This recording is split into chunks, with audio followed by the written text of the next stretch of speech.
The greatest thing about working on a Spider-Man game is that you're working on a Spider-Man game.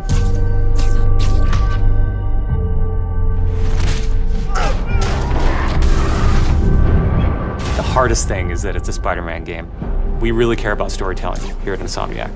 And I think that's how we go into every day we come here. There's this push to really get it right. One of the most compelling things about Spider-Man is just when Peter Parker and Spider-Man's worlds collide. And we've tried really hard to weave the two stories together to create a story that is not necessarily just a superhero story, but a human story as well. So this Spider-Man is a little different. He's older, he's 23, so he's been Spider-Man for 8 years, and kind of like an athlete in the prime of his career, he's starting to get good at the Spider-Man thing. The nice thing about playing an experienced Spider-Man is that he's already familiar with his powers, right? He's not just discovering them. We always think of Spider-Man as, we call him, the acrobatic improviser.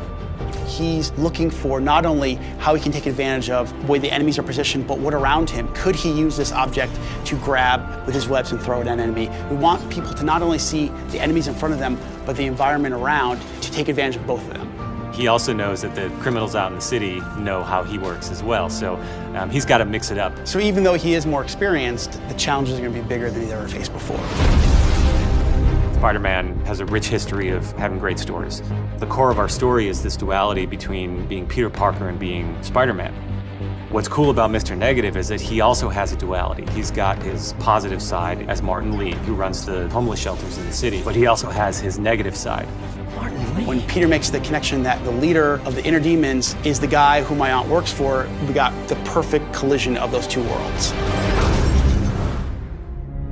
So many people have their own vision of what Spider-Man should look like, what he should sound like, and in the end, we just have to put a new and fresh twist on who he is. And for us, it's really, really important to deliver those big spectacle moments, those near impossible scenarios that only someone like Spider-Man can survive, and put you in that action.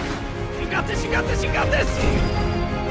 We understand what this character means to people in here, and we're making this game with a lot of heart, and we're going to do whatever it takes to give people the ultimate Spider-Man experience, the game that they've been waiting for.